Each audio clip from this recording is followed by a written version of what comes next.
او که یو مسلمان جرم کړیو د رمضان د میاشتې روژې قصدن عمدن ماته کړې وه او کفاره یې ورنه کړله نن سبا کوي تر دې پورې چې دې په داسې بیمارۍ کې مبتلا شو چې د هغه بیمارۍ په وجه باندې اوس دې 2 میاشتې پرله پسې روژې نشي نیولی او یا د بوډاتوب داسې حد ته ورسېده چې دې پرله پسې 2 میاشتې روژې نشي نیولی نو بیا د هغه دپاره حکم داري چې بیا به دې کفارې کې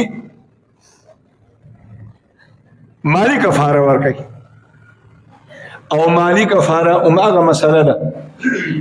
د یوې روژې کفاره څومره ده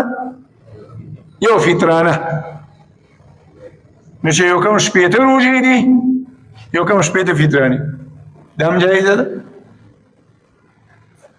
او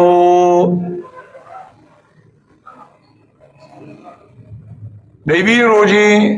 د کجورو په لحاظ سره فطرانه فدیه ده 3.5 سیره او د غنمو په لحاظ سره په حکم 2 سیره نو 80 مسکینانو ته به په حکم 2 سیره غنم یا په یو ورځ ورکړي څو مسکینانو ته 80 مسکینانو هر مسکین ته د یوې روژې کفاره که 2 بورۍ راډکې کړي او راوایې غشتې او د 80 ورځو د روژو کفارۍ په یو ورځ یو مسکین ته ورکړه دا د یوې روژې کفاره شو او که دې وي چې یو کس ته یې ورکومه بیا د هغې طریقه دا ده چې د یو مزدور سره به خبره وکړي او هغه ته به وایي چې هره ورځ راځه او په حکم 2 کیلو غنم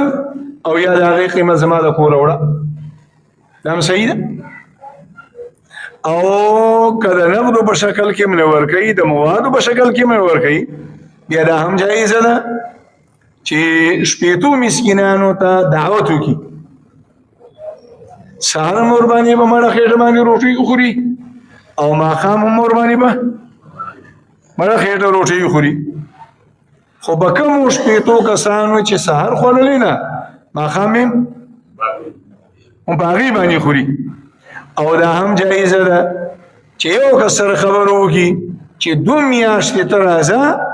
سهار او ماښام زمونږ د کوره سالن او روټۍ وړه او یا زمونږ په کور کې سهار او ماښام خوره دا هم جایزه ده نه دا هغه بنیادي مسلې دي چې دا د تیر شوي روژې سره د هغې تعلق دی الله پاک دې په دې خبرو باندې ماته او تاسو ټولو ته د پوهې او د عمل توفیق را نصیب کړي